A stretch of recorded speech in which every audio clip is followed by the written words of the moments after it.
Hello, everybody. It is Championship Check-In Podcast, Episode 2. Welcome along. If you caught me doing my hair before the camera came on then, sorry you had to see that. We are live on YouTube and you can listen to us after the fact on podcast. I am here with Mr. Sam Parkin. Sam, you've made it back for week 2. Welcome. Welcome myself. I don't know why I said that. Nobody's going to catch me playing with my hair at any stage. There it is. Possibly de-shining. Good to be with you again, mate. Absolute pleasure. Yes, and we did lots and lots of work last week for the launch. And obviously, if you are listening to this on podcast now, you've already done the necessary. But we are now available on iTunes, Spotify, Amazon, you name it, etc., etc. If you're watching live on YouTube right now on the Benjamin Bloom Football Channel, do get involved in the comments. We do value your input greatly on all of our topics, as Daniel Farker would say, and we will go to full Q&A at the end of the show. Sam, we've got this little lot to talk about in terms of last week's result, and then we're going to go to your Parkin's pick for the week. So last weekend in the early kickoff, Coventry 3, Middlesbrough 0. Akpom since gone. Birmingham 1, Leeds 0. Birmingham late penalty there, but it was the Leeds team sheet. It was a kind of the most topical thing there. Cardiff 1, QPR 2. Where did that come from? We'll find out. Huddersfield 0. Leicester 1. Leicester maybe still in second, third gear. Sam will tell us, but 2 for 2 and 6 points out of 6. Hull 4, Sheffield Wednesday 2. 0 points for Sheffield Wednesday and a hat-trick for Ozan Tufan. Ipswich 2, Stoke 0. How about that? Ipswich joint top of the table after 2 games. Millwall 0, Bristol City 1. A late winner from, it was Matty James, wasn't it? To give Bristol City a great away win there down at Millwall. It was Preston 2, Sunderland 1. So back-to-back defeats as well for Sunderland. Rotherham 2. Blackburn 2, but don't worry, we will talk about the big event in that particular game. I've got a very smug Sam Parkin looking at me because his mouth-watering matchup ended 4-4. Southampton 4, Norwich 4. I think we'll give him a tick for that one. Watford 0, Plymouth 0, and it was West Brom 3, Swansea City 2. So that's what went down last week, Sam. We need to go to your Parkin's pick. Let us know what your biggest story of the weekend was in the comments, because you're about to hear what Sam's is.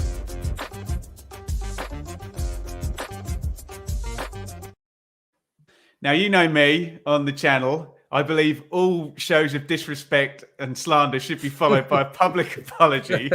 And I think we got one coming, have we, Sam? Yeah. I think QPR at Cardiff was the surprise of the week, certainly the thing that jumped off the page to me. So all is forgiven Gareth Ainsworth. I'm sorry, my friend. I should have come with a wig, shouldn't I, tonight, playing the air guitar. Yeah, I mean, I was critical last week, and I think that was okay because they'd lost. I was nodding along with everything you were saying. They'd lost to Oxford 5-0 in the last pre-season game, then obviously 4-0 against Watford. The performance level was shocking against Watford, but credit Gareth Ainsworth. I know that Gareth Ainsworth can really destroy the best of game plans. He can disrupt the opponent, and I thought we saw that absolutely at Cardiff. I thought the formation was really interesting. They almost dropped into a 5 without the ball. Paul Smith on the right-hand side for QPR. Someone who has got that pace that QPR have lacked for a number of seasons, I believe. But he kind of dropped in to right wing back. Full back at times, wasn't he? Yeah, he was. And there was a good battle between him and Callum O'Dowda. Callum O'Dowda, in my opinion, is not a left back. I think Cardiff fans would probably echo that. So it was a chasing experience for him up against the directness of Smith. So I thought that the shape without the ball was really interesting. But with the ball, we saw a little bit more possession play from the likes of Field and Dizelle, the players that have been much maligned maybe. But the biggest thing, I thought they had the option of going into Dykes, but now you had the fearlessness, you had the directness, and just the exuberance of youth in Sinclair Armstrong, who I've not seen show the type of composure he did for the second goal. It's normally runs on the shoulder, endeavour, pressing, getting the crowd whooped up. But if he can add that to his game as well, QPR can have possibly a young player to get after and to give them a bit of belief. And that's what I said last week. There wasn't even that young player for them to pin their hopes on. Well, we saw that at the weekend. 2 really good goals. And yeah, going into a game against Ipswich, it'll be fascinating to see. Sorry, Sam, can I just stop you? Leaders Ipswich, thank you very much. Going into a game against champions-elect, the Tractor Boys of Suffolk, it'll be interesting to see what they do, because if they want to play a bit more football against Ipswich, this is one of the best current footballing sides. Whether they're going to have the longevity, who knows at this stage. Or does Gareth revert to type and try and destroy what Kieran McKenna's been doing so well? And there would be an argument. I mean, it sounds strange me even saying this. There would be an argument to try and rough Ipswich up a little bit and be robust. Because if you try and outplay Ipswich at home, it could be a difficult afternoon. But I thought it was a brilliant display. I thought Steve Cook made a huge difference. And with those players being drip fed in, it might not be as disastrous as I suggested it might be last week. So get me a wig ordered. How does it work in terms of, like, from your point of view as a player, in terms of the psychology, when you do get that win? What does that... Does everyone kind of come in feeling like, oh, no, okay, here we go? Or does it still stay fragile if if Rangers concede early in the game against Ipswich? Well, they lost, didn't they? Last kick of the game last night. But yeah, I always kind of... Oh, it's a Carabao Cup game, but... Yeah, I think you can tell how Gareth Ainsworth was feeling in the wake of that Cardiff victory by the side he put out last night. No chances taken, multiple changes. No, they'll be motivated highly, but it's a team so full of confidence now that they're facing in Ipswich. But yeah, the training ground, the change is just incredible with what one victory can do for them. So I thought there was loads of reason for cheer. For 75 minutes, I've probably gone a bit big there. 65 minutes maybe, completely dominated Cardiff. And of course, Louis is asking chat there about Dykes possibly not being around at the weekend. And it's that weird thing, because in your day, you would have never had the big guy behind the quick guy, would you? It would always been the other way around. But that would be a miss, wouldn't it? It would be, because I think a large part of Gareth's thought process going into this season was to make him the main man. And we know that Chair contributed brilliantly the other day, but Willock is not contributing at the moment. So yeah, I think Gareth Ainsworth really believes that Dykes can be a top player in the Championship, was desperate to keep hold of him. And yeah, to have the pace, I go back to that, because I've been banging the drum at QPR for what feels like seasons now. Such a lack of pace.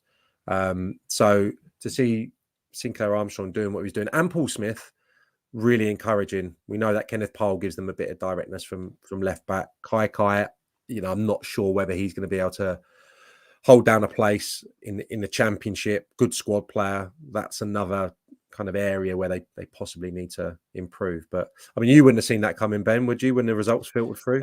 No, this is what annoys me. I was saying this to you when we were chatting the other day. It's like, you were right last week and you're right this week. It's the narrative that's changed, not you being right. And I was nodding along with everything you were saying. Although I must admit, Sam, when they took the lead, I was like, typical Championship. That they're gonna win now, aren't they? And that's just the way it kind of turns around. But I will be at Loftus Road on Saturday, and I will be seeing QPR in the flesh, so I can give you chapter on verse as they take on leaders Ipswich Town at Loftus Road this weekend.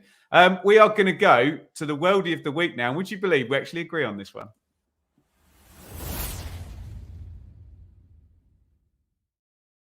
Get involved in the comments. Let us know your Worldy of the Week. What was your favourite goal this week? And of course, as ever, you don't have to choose a player that plays for the team you support, but get them down there in the comments. And Sam, you text me this one, and I was like, that was the one I picked as well. What's our Worldy of the Week? Tufan's second goal for Hull. Oh, look at this against Sheffield Wednesday. And the point I wanted to bring up, Sam, we got it up on the screen, Yeah. is the movement. And our friend Danny Cowley always talks about the first line and the second line. And when you're playing number 10, you've got to keep away from that first line. And what I love about this is it's a stacked defense. They've gone really tight, really narrow. A, the way he finds space, but B, the way as the ball's rolling to him, he knows exactly what he's going to do. And a little roll your foot over the top of the ball to control it and then just swaz it in the top corner. What a beautiful goal, Sam. What was your take? I love that he's completely aware of his position on the pitch, which sounds like a simple thing to say, but I don't think his eyes leave the ball really. So he knows that he's going to start it wide of the defender, uses him as a shield. We always hear that comment. And the deviation he gets on the ball is phenomenal. It's in after it leaves his foot. And first career hat-trick, I believe, for him. Heavily involved in this game. Kind of peels over to the left-hand side quite a lot. So ask the Watford fans what they think of him. yeah, absolutely. But no, I thought it was a magnificent treble. Three. I mean, no, one was a penalty, but yeah, he's when he's on song, he's a difference maker for them. But I thought it was an exquisite goal. There was two others maybe that would have made a short list. Sarah, definitely. That's got mentioned several times in the chat. We do have to say with Sarah's goal, it got a little bit of bias against it because we picked Johnny Rowe last week. So I know that's not the way to do it, but there you go. What was your other one, Sam? I think Matty James for and that's come up context and the time of the game, the execution as well. I walked past the Bristol City supporters on the way into Talk Sport on Saturday, who were in fine voice, by the way. I was like, who's that? There's a load of blokes in dark clothing singing their hearts out outside a boozer. So they were leaving it a little bit tight. But yeah, there was the reason I say that the celebrations were particularly raucous when that one went in. So that made the goal even more glorious. So I think those three worth a mention, but too fan for me. Otherwise, people in Ipswich literally will never speak to me again if I keep flagging Norwich goals up. Just where you were on talking about Hull, Scott Twine has gone through, and Scott Twine has been so highly rated. And if anyone doesn't know, Sam knows a hell of a lot about Swindon Town. Twine would you agree, was the best player in League One in season before last, 21-22? There's no argument about that, really, is there? No, I remember being at those playoff games where they didn't really show up, MK Dons against Wickham. They did a bit of a job on them, but they did. He, I think everything went through him, and you could see the growth in him as a player during that season at MK Dons. Always wanted the ball, always available. We know about the free kicks and the finishes from distance, but I thought he became a huge dominant force basically for them. So the move you couldn't turn down, but obviously he hasn't had much of an opportunity other than that glorious free kick that he whipped in to win a game early on at Burnley. But terrific lad. He always talks about the hours that he spent honing his technique, his long range shooting technique, copying Ronaldo, that kind of wobble. Is that what they call it? The technique. But he's an exquisite striker of a football, and he needs to play. So I'm excited about that one, and I'm excited about a couple of the other names that Hull have been linked with in the last kind of week or so as well. On the back of a great win, I thought they may struggle this year. They were my kind of curveball, if you like, to maybe down the lower reaches of the division. But he's a top signing, yeah, and a great lad. I met his dad once upon a time in a car park at Charlton Athletic. Hello. I think he traveled. Hello. I think he travelled. I think it was the Johnson's Paint Trophy or whatever the modern equivalent is. And he travelled all the way, obviously, from Swindon. And I think Scott Twine was a sub not used because he was being rested that night. So I had a nice chat with his old man about the Swindon days. There's still an argument that he's unproven at championship level, isn't there, Twine? But there's not an argument about how astonishingly good he was. When you see what happened to MK, I know that was a kind of imperfect storm, but what happened to MK after he left? Right, from kind of good news to less good news. Let's go to our cause for concern.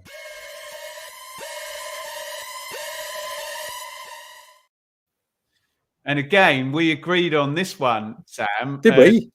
We did. Yeah. I did the watch along of Coventry versus Middlesbrough last week. And there is an extra layer of context now that they've kind of been waiting for the Akpom deal to get done. And maybe, not this weekend, but maybe next weekend, things will look a bit different because there'll be a couple of extra bodies. But by God, did that look a shadow of the team that had Giles and Akpom and Archer and Ramsey in it? Is it that straightforward that Middlesbrough are just missing those players that were in the team last season? Or has Mark Robbins just got a hex over him? But they lost to Millwall as well, didn't they, opening day? What's your take? I think there's a bit of an elephant in the room. We'll probably come on to Sheffield Wednesday in the next couple of weeks. So I think I'd like to caveat this discussion with that, because they're on a par, really, aren't they, in terms of their start to a season? Yeah, Middlesbrough, having lost all those players, they don't look like they've quite got the chemistry at the top end of the pitch. And I think that's probably something that Michael Carrick is wrestling with, trying to work out. I noted that Morgan Rogers had a number of touches in the box on the weekend. It looks like there's something there, doesn't it? But yeah. I know you hate the argument he needs one to go in off his backside, but he needs a goal, doesn't he, to get things moving? Well, he's not a striker. I think if memory serves me right, didn't he start very early on for Michael Appleton in his first low move at Lincoln? And with Brennan Johnson weighing him out on the other side, bossing it as well. Other than that, it's just never really happened for him. So, listen, these performances have been okay, and he nearly scored a brilliant individual goal. But I thought the Matt Crooks, Morgan Rogers kind of interchanging positions didn't really work at the weekend. So they need a goal to go in to garner some confidence. Marcus Force had 7 attempts, I think, in the game that he played this season. At the moment, with the options that are presented, I'd have him down the middle. And I know he contributed goals from wide last season, but I'd have him down the middle. Riley McGree as well. I think he was a sub the other day, came on. Really nice balance he gave them, tucked in off the left-hand side last season. So I think there's problems definitely in the attacking area. Have you got the name of the new signings in front of you, Ben? Because I've been coming up with trying to come up with coffee puns all afternoon, because isn't the new striker's middle name Latte or Latte? I can get them up. Look, they've even put Crooks as the central striker, so that shows where Rogers actually ended up there. In terms of we wouldn't have expected to see Hayden Coulson at left back. He was loaned out at Ipswich, wasn't he? Silvera is trying to work his way in, isn't he?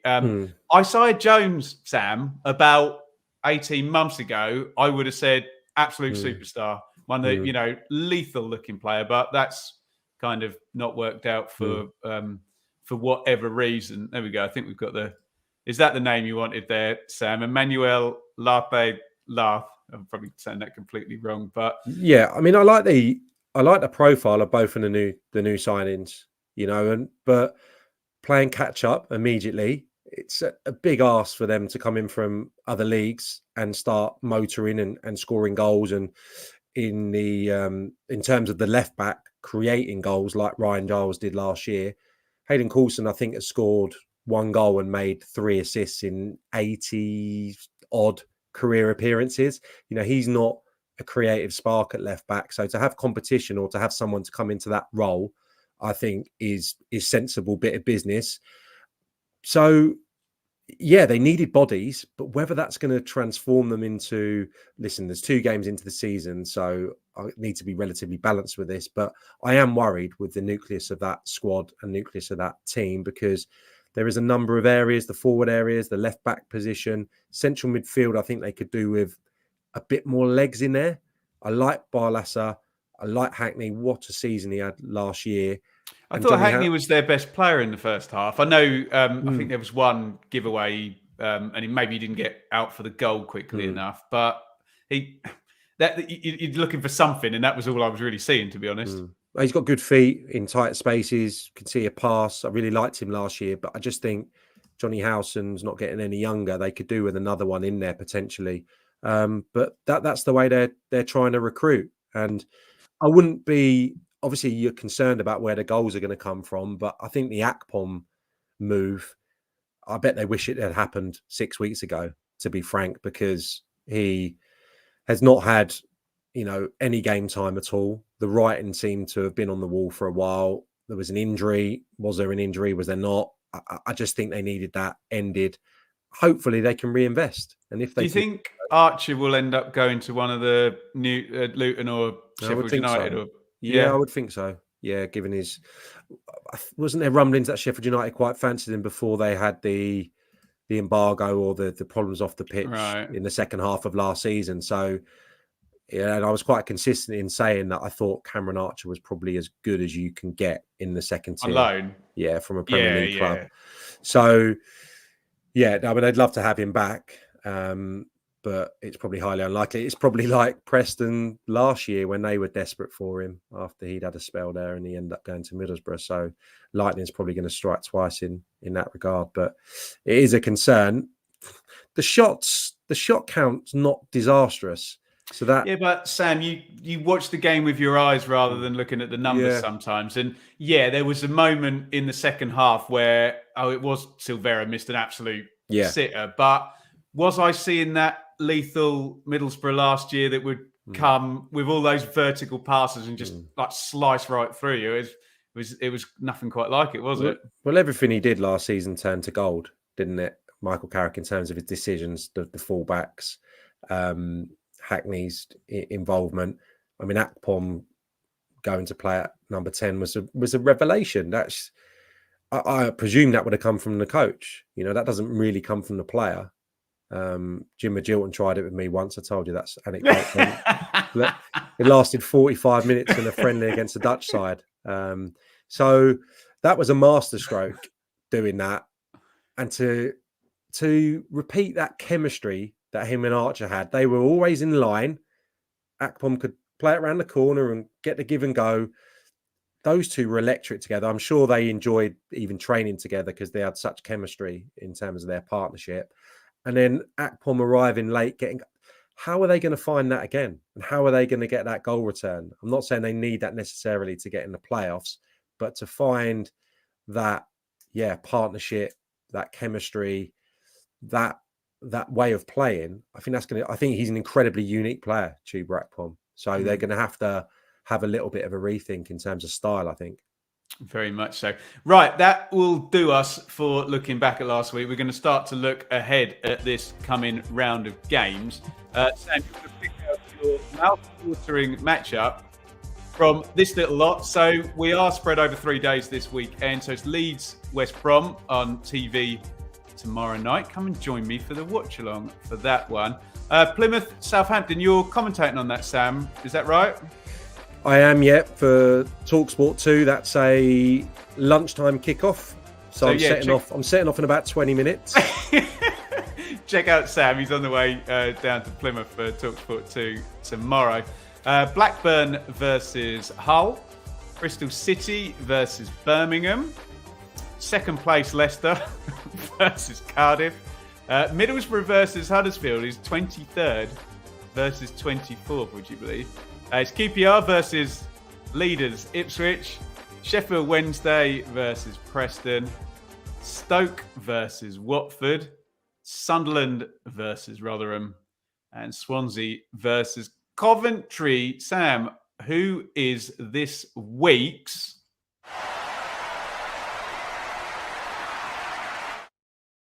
mouth-watering matchup? Leeds v West Bromwich Albion. Number one, the Ellen first Road. game of the weekend. What's your thinking? My thinking is two big clubs, massive expectation. Who's going to be out there for Leeds United? What is going on? I can tell you who's not going to be out there for Leeds United. So the latest we're hearing now, and I cannot get my head around these relegation release clauses. So, and if we've got any Leeds fans in the chat, can correct me. But as I understand, the players were relegated on wage A, and the relegation release clause kicked in on wage B. But I believe the clause is finished now. So it didn't even go to the end of the transfer window. But if a club came in and could pay wage A the player was entitled to just go out on loan for the season, which is what's happened to Verba, Harrison. There's about 5 of them. I can't even remember all the names. Aronson, Rocker. Apparently, Willie Gnonto, the winger, does not have this clause, but I think Luis Sinisterra does. So just seems, I know it's very easy to say after the event, but that seems really poor succession planning for relegation, doesn't it, Sam? It feels like they didn't anticipate it happening properly. Right. It's not unusual for players to have a percentage knocked off their wage when they fall down the levels. I certainly felt that a few times in my career. So that's unusual. But yeah, the way that these contracts have been done has left Leeds in the mire a little bit, and nothing can be on Daniel Farke at the moment. I hope that he's going to have an opportunity to build something. But if you look at the team right now, Ben, I thought the positivity from the opening day came from those front players, which would mean it's quite an obvious thing for me to say, but the unpredictability of Gnonto, Sinisterra, Somerville, that was exciting. I thought Dan James, I really thought that was exciting on opening day. So to have that torn away from you so early in the season, and when you look at the makeup of the rest of the side, Archie Gray is going to be an outstanding player. I think we can agree on that. Ethan Ampadu already is an outstanding holding midfield player. I don't love the back four. Rodon's going to come in, and that should probably help them. Well, they're going to end up with Rodon, Darlow probably in goal, and Byram. So there's essentially 3 new names in there, and it's no secret they literally had Max Aarons there before Bournemouth did a similar level of wage skullduggery than we think the relegation clauses are doing. Yeah, so they will improve them, but you've got to be concerned.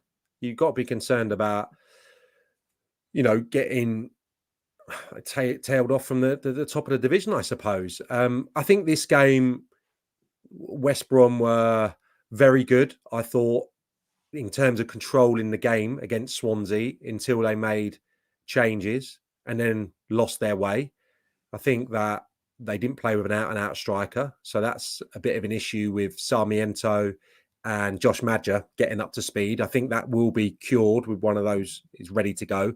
I think those two actually affected the game. It was more in the midfield, Joselu going off where they lost that control and Swansea scored 2 late goals. But in isolation, this game, Leeds need to stand up to the physical threat, the set-piece threat. I think only 2 teams scored more from set-piece in the Championship last season. So West Brom showcased that again the other day. I don't love Leeds defensively at the moment. And are they going to have that sparkle in attack? I think it could get worse for Leeds before it gets better. Do you agree with me that Elland Road is unique in its ability to either get the players really going, but if that gets nervy, and I've never seen a collapse like that playoff semi-final against Derby. If that gets nervy in there, it just sticks blooming lead weights on all the players, doesn't it, that stadium? Especially on a Friday night with Sky there, and poor old Farker's going to be asked another 1,000 times about these contracts that he had absolutely nothing to do with. But do you agree with me about the potential iffiness if Corberon can keep that 0-0 for 50 minutes or something? I think Leeds fans would know better than me. I think it would be directed away from the players this coming weekend. I think they'll support the players. That feels like the vibe. And I think it's more of an inspiring atmosphere than a crowd that gets really on the players. I could name a host of other big clubs where the fans turn a little bit earlier than at Leeds. I think it's one of my favourite places to play. I had a really, really great few games there. So I've always... I remember one of them, yeah. Yeah, and I love the city, actually. I spent a lot of time there in my 20s. So, one city club, in essence, they'll come out and I think they'll back the players and they'll back the manager at the weekend. And it'll be needed because there's some young players that are not being asked to play quite a considerable amount of minutes at the moment. And if they're going to be challenging, these young players can't be tasked with getting them back into the Premier League. So they need this sorted quickly. And Daniel Farke, I think, needs an opportunity to add quite a few players. I know he started, but quite a few more. if they're gonna make it. No recognised strikers as well until I think 15 minutes to go the other day, when Ruter came on and by all accounts walked around in a similar fashion to what I do in Dad's five-a-side at the moment. So it's not looking good in terms of goal conversion, maybe, or even movement at the top end of the pitch. So hopefully it'll improve this weekend for them. Fascinating. The one thing you can guarantee about Leeds is they'll always give you a story, like the most box office club going. And do join me tomorrow night. We're going to be watching along with that. Let's move on. And Sam is going to pick out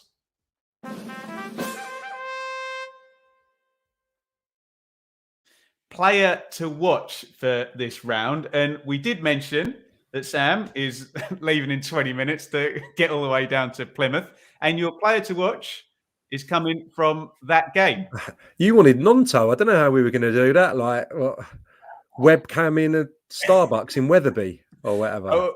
Whichever way's closest to Everton. I don't know what the service stations are like up there. M62, somewhere on the M62. I'm not that. There you go. I'm not that au fait with the services of the M62. But my player to watch, it came to me. It was a light bulb moment. Plymouth Southampton for me, lunchtime. Really looking forward to it. Morgan Whittaker, Plymouth last year. Is he going to go back to Swansea? Is he going to get a game? Is he going to be the saviour for Russell Martin to fire them up that table into the playoffs? No, he didn't get a kick, more or less. So no one will probably ever know on the outside why exactly that hasn't worked out. It felt a little bit like the powers that be at Swansea wanted to move him on because he was an asset. And he's moved back to Plymouth. And I think he'll have a bit of a point to prove to maybe some of the people in the away dugout at the weekend. Do you think, Sam, he was collateral in a really tedious power struggle between the Swansea owners, the director of football, and the manager, Russ Martin, there? And it was so blindingly obvious he wanted to stay at Plymouth last year, wasn't it? He was tearing it up, wasn't he? And I feel a little bit sorry, because do you remember that crazy press conference Russ Martin did where he brought his entire staff out and basically said to his owners, go on then, they're all with me, sack me, go on.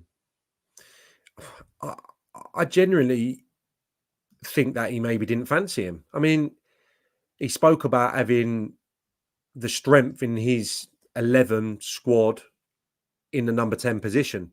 You know, I can't exactly recall how they set up last year, Swansea, but the two either side of the front man or just behind. And I didn't necessarily agree with that statement. So I don't know why it wasn't a match made in heaven, but he's had a brilliant start to the season. The statistics from Watford, which I understand was a really good watch, the Plymouth 0-0 at Watford, was there wasn't loads on goal, but it sounded like a pretty good standard for a 0-0. Couple of shots, 8 dribbles was the most, and no forward player made more touches or more passes in either team. So he is heavily involved. A bit of a fulcrum for Plymouth. Scored on the opening day. We know about their home record. I wouldn't be so silly to call this a derby, but there is water near both cities, I would suggest.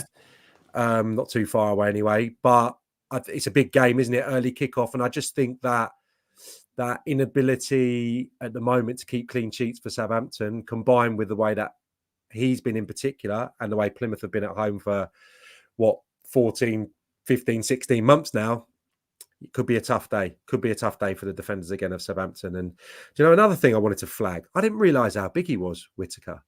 I think it was maybe when he was towering over poor Jules Breach the other day, Windy Home Park, when they were doing the ITV show. He is a physical specimen. He must be 6'2", 6'3". So quite an unusual stature for that profile of player. So I think he's had a great start to the season, and I think a lot of the cameras will probably be on him at the weekend, mate. You're going to get a chance against Southampton this season. And the thing with Plymouth last year, and people thought we were taking a pot shot at them when we were saying it, we weren't. Their finishing was on point, wasn't it? Particularly Whittaker with those kind of early shots from the edge of the box right into the corner. You think he'll have one or two openings like that tomorrow, wouldn't you? Will the I wouldn't say the blueprint, but I thought that Norwich were really brave in the way they set up at Southampton. I think keeping the 2 up essentially is not what we're going to see. Sargent and Barnes, wasn't it? Essentially kept them up the pitch, and then they've got good mobility and dynamism from the kind of midfield players to join in. But I think just keeping the 2 up the pitch, that can apply a bit of pressure to Southampton, but also be an outball. We saw how Sheffield Wednesday just got camped in their own half and destroyed in terms of ball domination from Southampton. So I suppose it's how brave Plymouth want to be with their setup. I know they normally want to attack with 5, I think, one of the wide players joining in, one of the midfield players, but Saints had 31 shots in that game. Yeah. You're going to get some goals tomorrow anyway. Saturday? You're on Friday already, mate, aren't sorry, you? I've had a tough day. I am setting off in half an hour. I'm not messing about, but it is Saturday, I'm sure. So yeah, that should be a really, really entertaining game. And as we saw, when a team opens up a little bit against Southampton, or more just be's a bit bolder, you might get joy until Russell Martin has had a bit more time and his team is looking probably exactly how it wants to do at the end of the window. Right. Let's get into our predictions. I'm going to hit the button.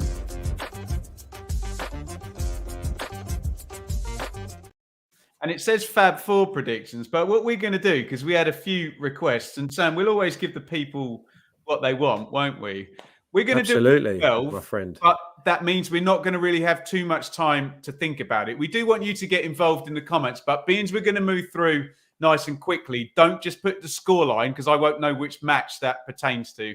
Actually, just give me the team and the scoreline as well. And we'll start with you, Sam. And it was your mouth-watering matchup. Get in there in the comments with your predictions. Leeds versus West Brom. How do you see this one ending up, Sam?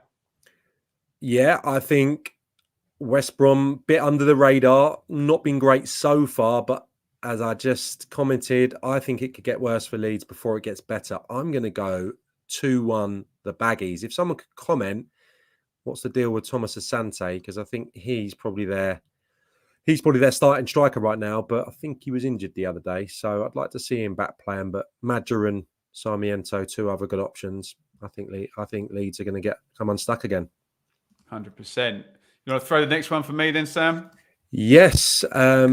That's my game, isn't it? Plymouth against Southampton, 12:30 Saturday in Devon. What say you, Benjamin? I don't think it's going to be a draw. That's the one thing I've ruled out. I could see Plymouth being Plymouth at home, and I can see Southampton win. And I just don't think it's going to be a draw.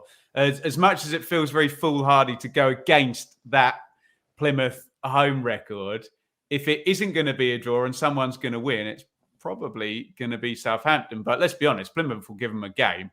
Let's go for a silly one. Let's go 3-2 to Southampton in that one, Sam. And we'll throw over to you for Blackburn versus Hull. Yeah, I mean, they had a great start, didn't they? Blackburn, but I think the Hull win the other day, the manner of that victory, it wasn't a 4-2. If that statement has ever been uttered before, because I don't know what a 4-2 really looks like, but it was a 4-0, 5-0, 6-1, wasn't it? I think Sheffield Wednesday, all at sea. We'll probably come on to them next week if they get beaten again. But I fancy Hull to keep going. And with the Scott Twine arrival, possibly 1 or 2 others, again, I've heard being rumoured to maybe land in. I'm going to go exactly the same as what I said for Leeds. I'm going to go 1-2 to Hull. We'll throw a few more on the screen, and I will. I didn't want to get this one because I can't call Bristol City versus Birmingham. Keep your predictions coming down there in the chat. That's got a scoreline in my nut written all over it. It couldn't be more this scoreline if a game 1-1. tried. Yeah. But let me talk around it for a little bit, Sam, because I know what you're thinking. But yeah, Birmingham, good start, massive feel good. Don't see him losing. Bristol City seem to be kind of trending up nice and gradually. Great win at Millwall last week. I think we're in take a point. So I will go with the 1-1. We'll throw some of your scorelines up here. And Sam, you got a nice easy one here. Then Leicester versus Cardiff. Away you go. Yeah, that's quite comfortable, isn't it? I think probably in everyone's minds, given the way that Cardiff played. I think they're a bit short, Cardiff, in a number of positions. I think Bullet. I just want to say he gets the bullet. You're waiting for it. I'm just waiting for it. Yeah. I can't believe I've not heard anyone say it yet. It's a bit early, to be honest, but you know what I mean. People are desperate for him to probably get the bullet in a few months' time. So I'll be kind. I think they'll rally, but I think Leicester will be more convincing maybe than they were at Huddersfield. I'll go for a 2-0. Interesting. We'll keep eyes on that because a big Leicester win, and it doesn't really matter what Ipswich do at QPR, they'll be top. Now, I've already made a prediction for this one, Middlesbrough Huddersfield on my bold predictions show, and I went for a shocker, Sam. I think there's still not going to be the time for much to have changed at Middlesbrough. I think Warnock's very unhappy with Steve Gibson after the way he went out there. I think Huddersfield will really fancy the chances of scoring against Middlesbrough in the current state. So I went for a Huddersfield win. So I will stick with that and go for a shocker. I do think Middlesbrough will turn it round. God, I don't even want to tell you where I had them in my pre-season 1-24 because they're not very close to there at the moment. But let's go for a Warnock 2-1 there. And thank God I haven't got it, Sam, and you have. QPR versus Leaders Ipswich. Like it, mate. I'm on the same page with the Middlesbrough Huddersfield as well. I think this is going to be after the Lord Mayor show. I think that it's a real difficult game for Rangers. I think Ipswich will enjoy playing there. It's a new pitch. I don't know what nick it's looking in, but I heard that on the wireless last night. I think Ipswich will be too strong for QPR, especially. Listen, I wouldn't be surprised if Gareth Ainsworth comes up with some concoction of man-marking madness genius and does a job on Ipswich and spoils within the the new rulings, if that's possible, if you catch my drift. But I think Ipswich's football has been very good. 2 different types of victories. I think they'll win out 3-1 here. And I'll be watching Nathan Broadhead because he'll be the guy that they would man mark, wouldn't he, if they really were? Although you wouldn't be surprised if they stuck someone on Sam Morsey the way he's been kind of dominating games. Oh, Sheffield Wednesday versus Preston. Sorry, I'm supposed to be teeing you up here, mate. Oh no, right, I'll do that. Sheffield Wednesday against Preston. Sorry. Hillsborough. So I'm not quite as low on Wednesday as Sam is, I don't think. I'm very high on Will Keane, who I've predicted to score for the 3rd straight game. But shall we go for Cisco to get the win and Wednesday to start moving? Let's go Will Keane to score, but Wednesday to win 2-1. And will we get a bounce back from Stoke, Sam? They play Watford. I think we will. I think this is just a typical game for Watford after a little bit of optimism to go and lose. I know they didn't win out against Plymouth the other day, but I think things are pretty positive after what was an outstanding opening day victory. I think Stoke might do a little bit of a job on Watford here. Maybe a set piece. We saw Wilmot come to the fore opening day of the season. I know that Watford have racked up a couple of clean sheets. So therefore, I'm going to go 1-0 Stoke. Ugly game. And then like a little bit of toys out the pram from Watford. Do you know what I mean? Like a little bit like, oh, it's a disaster. But I could see this game. I could see this game going the way of the home side. Thanks for all your comments on these. We got 2 to go. And I hate this, Sam, because I'm fairly confident that Sunderland are going to beat Rotherham, which the Rotherham fans would love to hear because that's a guaranteed away win, isn't it? But I think Sunderland have been hapless rather than bad, if that makes sense, in the first 2 games. Yeah. Couple of jammy goals scored against them, and I include I know, let's not make it all about Ipswich, and they could have got points in both of those games, couldn't they? So I will go for a Sunderland win. I'm going to go nice, comfortable 2-0 win for Sunderland over Rotherham. Keep them coming in the chat. Last one now for you, Sam, is Swansea versus a pretty impressive looking Coventry. Yeah, I'd be a bit concerned about Swansea. Again, very, very early days, but not good at West Bromwich Albion the other day. Coventry, I saw them, didn't I, a week or so ago. Watched them again against Middlesbrough. Probably time for Hadji Wright maybe to get him from the off. Scintillating movement I witnessed last week that I spoke of on our opening show, Ben. So he might be in from the off. Sims looks a little bit. Can I give you a thumbs up? The lad Sakamoto, is it? I don't know if I pronounced that right. What a 2-footed player! You called that, didn't you? Yeah, no, he looked really good as well. So Coventry just seem to be, I don't know who they'd be comparable to. I don't want to go too far with like Brighton, but the recruitment seems to be really interesting. There's that Chelsea link as well with Adi Vivash. So if they're ever short in an area, Adi Vivash goes back to one of the kind of great young players he had at Chelsea, De Silva being the latest one. So they've got a few little angles that they seem to, a few little baskets that they shop in. I think they'll be too strong for Swansea. I'm not sure how this season is going to go for the Swans at the moment. I like the signing of Yates, but haven't particularly liked the performances. I'll go 3-1 away win. And I've been pretty consistent in that, haven't I? Everyone's going to win away this weekend. Yeah, we love an away win. Thanks for someone reminding me in the comments there that there is a Sunday game and it's Norwich versus Millwall. Do you know what? I was at this this fixture last year. It was roughly the same time. It was early in the season, and I think Norwich were on their way to like winning 7 on the trot or something under Dean Smith, and Josh Sargent scored, and Gary Rowett was a little bit too conservative. Where have we said that before? And Norwich might be the biggest difference between how good I thought Norwich were going to be this season and how good they're much better than I thought they were going to be. So I'm going to back them to win, Sam. And I think they've got a couple of goals in them, haven't they? 3-1 Norwich. Let's go for a high scorer. And I'll quickly bung up the last of these comments. Guys, let us know, do you prefer the quick rush through all 12? The comments do seem to intimate that. We really appreciate everybody getting involved down there. And here comes a highly predictable, we'll go to Q&As in a minute. Our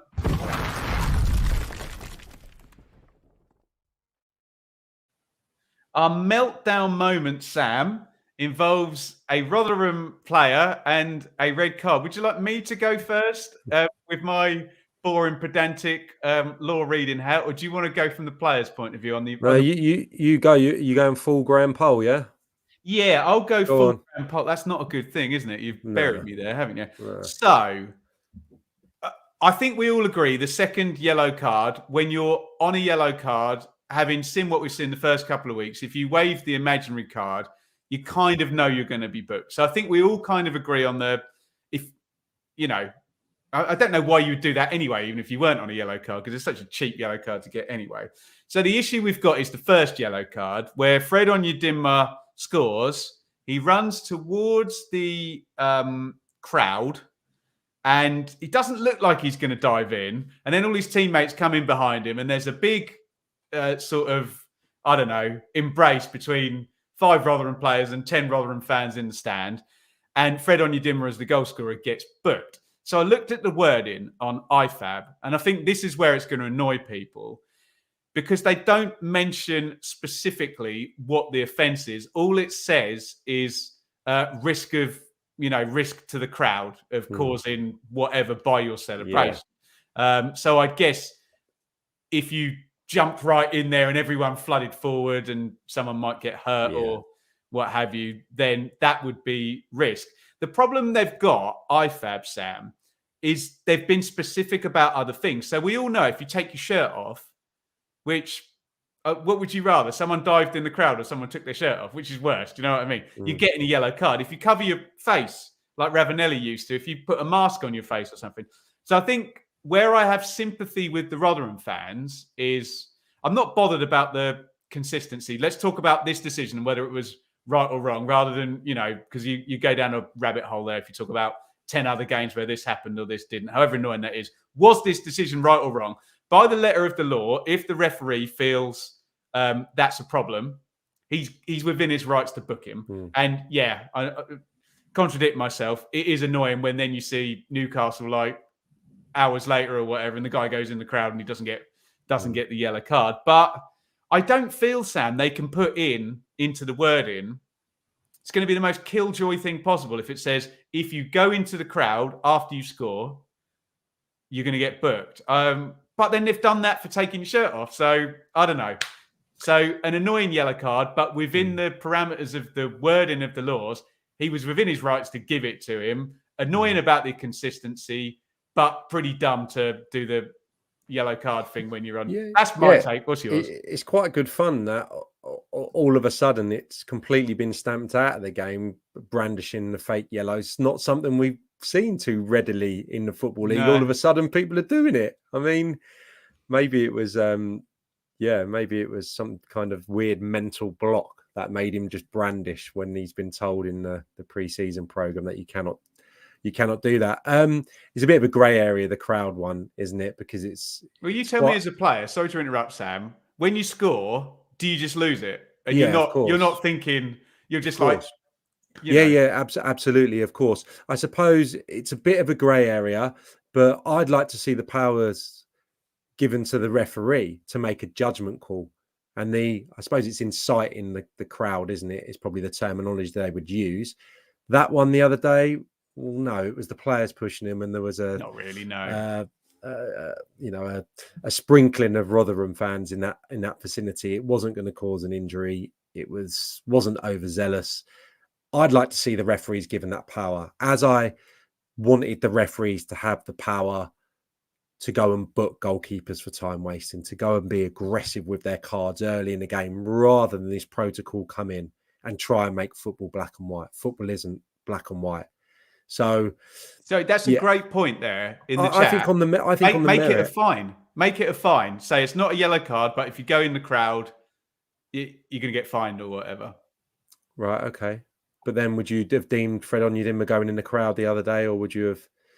You certainly would have taken a percentage off all his teammates for shoving him into the crowd. There'd have been a whip round for that one, wouldn't it? Yeah. I mean, it's a really foolish couple of yellows. The second yellow card, he actually brandished the yellow card in a very, very jovial manner. He was smiling, Fred Onyedinma, as he did it. So it made it even more bizarre when the referee, a stickler to the rules, brandished the second yellow and then the red. So I can't give you a conclusive answer, but I'd like common sense to prevail. So if someone goes and high fives a kid in the crowd, I don't want to see that being a yellow card. If someone goes and cuddles someone in the front row, let them be.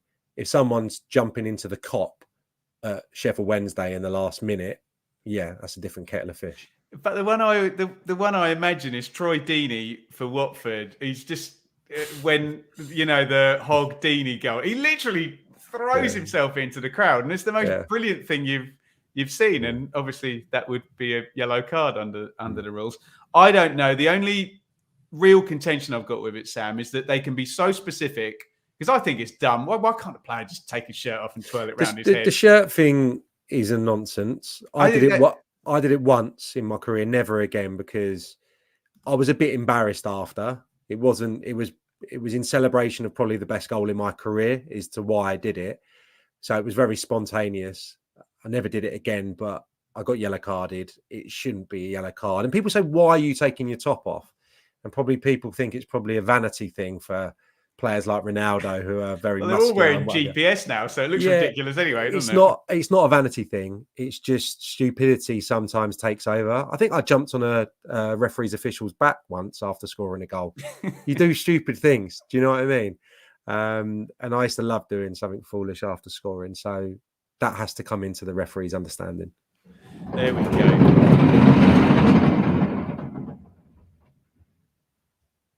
What on earth was that? I've got no idea. It sounded like a sound effect, didn't it? It did. Anyway, we'll continue the podcast with that massive thunderclap, unless it's my neighbour opening his garage or something. Be interesting to see our faces when we clip that that back. That was blooming terrifying, wasn't it? There's no thunder your end, is there? I don't think so. Absolutely terrifying. Right, let me try and get my head together. Yeah, we're nearly done, aren't we? Come as on, we go to this crack on. The week that was.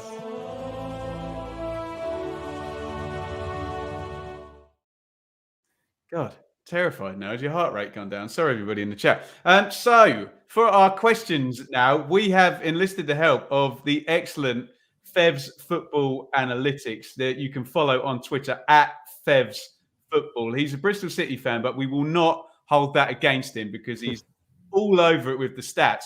And what Fev is going to do is send Sam a question to ask me and me a question to ask Sam. So go and give Fev a follow. And Sam, are you ready for your question?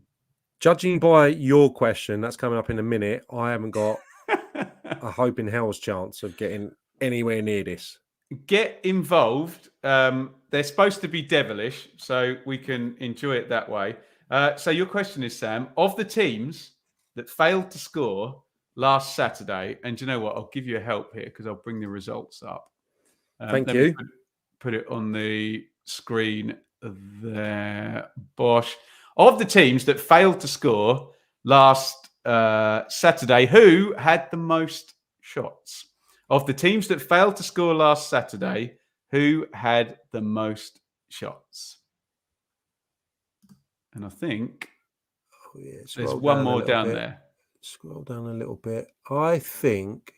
Can you go up again? You don't want me to go up. No. Okay. I am gonna go with. And just to see if anyone's got it right in the comments as well. I don't think. I'll go for Watford. Oh, you're so close, Sam. In fact, you're so close, you're right. It was Watford. Oh, with thank you very much. 21 shots. Plymouth actually had 13. We talked about Middlesbrough. They had 14 and didn't score. So, yes, it wasn't as difficult as you thought. Has anybody got that right in the chat there? Watford, Boro, Watford. There you go. A few people have got that right in the chat. Right, here we go then, Sam. So I have not seen this question. Okay, so there's been 2 rounds in the Championship and there's been 1 round of Carabao Cup matches. I was going to ask you for the player, but I want the cumulative amount of minutes that the player has played for. I've worded that terribly. What? Who's played the most minutes? Who's played the most minutes and how long has he played? And I will give you I'm going to give you a 5-minute window. Okay. Don't worry about the player. But if you can get everyone took their keeper out, did they, for the Carabao Cup? Is that what you're saying? I'm saying that if you get one of the guys in the top 5, I'll be astonished. But the question is, how many minutes has this player played? Does the game last for 90, or are you including the stoppage time? I think going on this, we're including. Okay. So I wonder if it's a Sunderland or an Ipswich player then, with that ridiculous one on the first. Oh, God. Didn't Ipswich rest their entire team, though? Maybe it'd be a Sunderland player then. Luke 09. Luke 09 is not in my list of about 30, I'm afraid. Who was it? You were on the right lines. It was Jack Alnwick at Jack. Yeah. With 314 minutes. Has anybody got it right? No one's got it right in the chat either, so I feel a little bit better for that. You've also got Angus Gunn at 311 minutes and Matt Ingram 310 minutes. There you go. So we're giving Nathan Wilson the win in the chat there because he's named Matt Ingram down there. I agree with Anna here. Jesus Fevs has stitched you over. Go and give him a follow on Twitter. So, Sam, that's 1-1 then, isn't it? Because I won it last week and you've won it this week. Okay, I'll take that. Yeah, lovely. So we are all 100% level. Right, should we do? Are you good to hang around for a bit of Q&A for 5 minutes, Sam? No problem, unless my roof is caving in. I'm worried whether I'm going to step outside to the apocalypse or something. But let's get into it anyway.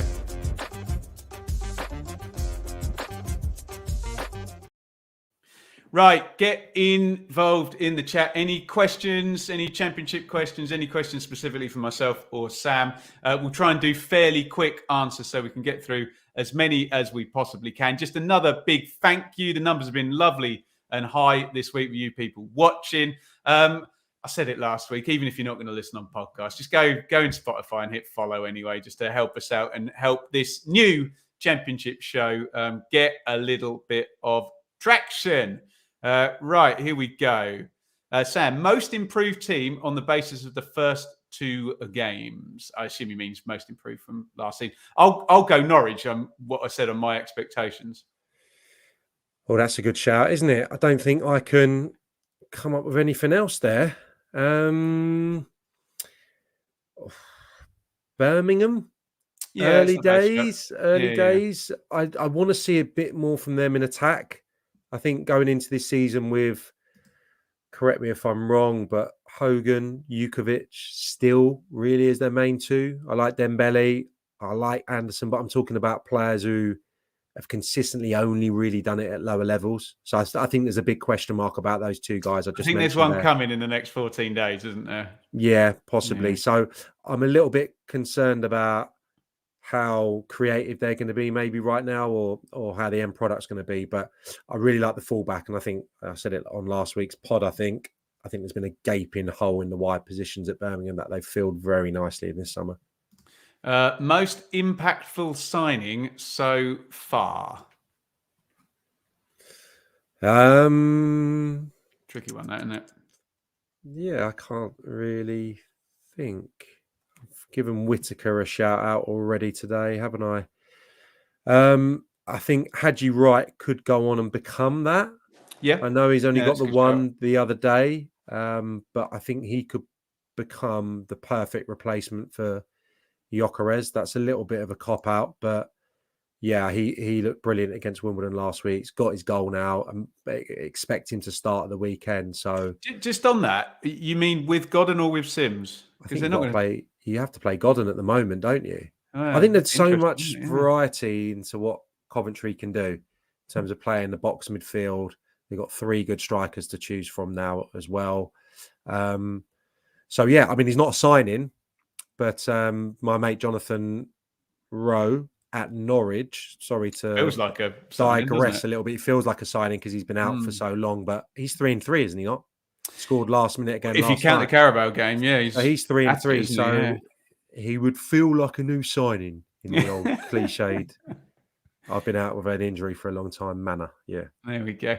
Do you think Argyle will stay up, Sam? Well, it's a yes from me. I'm pretty confident. Yeah. I know the chap's in the dugout and I'm going down there at the weekend. So I'd be foolish to say anything else. Otherwise I won't be invited in for a natter. But there you go. I think so. I think he's very tactically switched on, the manager. He's really good, isn't he? Yeah. I think he's probably got the ability to get stuck into the players again as well. Sorry. So I think there's 2 sides going on there. I think he's probably very good on the training pitch, very good man manager, but I think also he's got that steeliness as well. So I think he could be the real deal. Will Leeds be in relegation trouble this season? That'd be a no from me.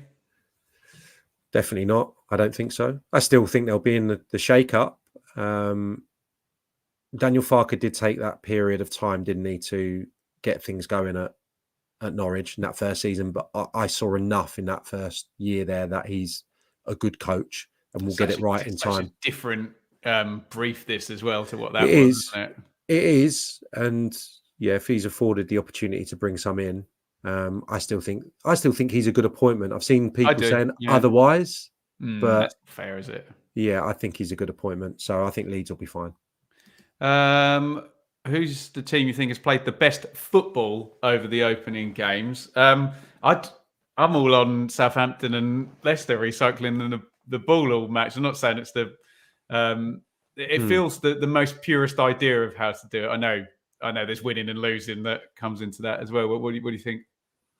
Well, I put Ipswich and Norwich in that category. Probably, Ipswich's performance against Stoke was no nonsense. I mean, the way Alex Neil spoke about them afterwards, it was echoes of last season after every game, wasn't it, in League One, when people were talking about, this coach and this squad of players just tearing teams apart. So yeah, and I think the change in Norwich has been vast. Although we forget, when he first went in there was some really stellar performances, one or two, where I think they racked up a few goals, didn't they, when Wagner first took the gig. So I think those additions of experience, Duffy, Barnes, Jack Stacey, they're looking pretty clever now, along with the emergence of Rowe. So yeah, I'd be excited about those two sides. Apology if I've forgotten anyone, but you will have. Don't worry. They would be my four. Who's impressed, disappointed the most so far? I suppose Middlesbrough would be the big disappointment for me. Maybe I was a bit naive, just thinking they would just plough straight through from what we said in the cause for concern. I'm not sure. I'm impressed. I think we've mentioned them all. What do you think?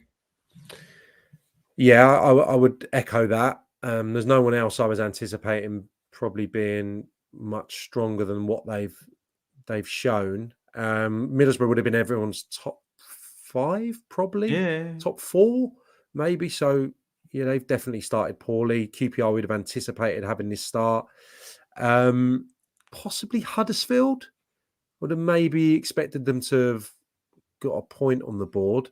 So they go into this weekend against obviously Middlesbrough, who have beaten them, with a bit of pressure. And yeah, is Neil Warnock at the tail end of his career just going to be remembered latterly for that kind of great escape rather than being able to build over a longer period of time? And I think that's probably the question mark right now about Huddersfield. Is he better when he's got to get 10 points in 4 games rather than... Have I done the maths all right there? Yeah, I have. That's achievable. You know what I mean? If you Neil Warnock at the end of the season. Rather than going in with a blank canvas, but the squad's not great, is it? Right, higher or lower there, Sam? Sinclair Armstrong, 10 plus this season. I've championed him for a year now, but I can't see him getting 10. No. I can't see it. I think he'll contribute a hell of a lot this year. I'm not sure if it'll be too much from the off. I think he'll probably play, make 20 starts maybe and similar off the bench. But I think if you gave him 7, 8 goals now, I think he'd probably snap your hand off, and I probably would as well.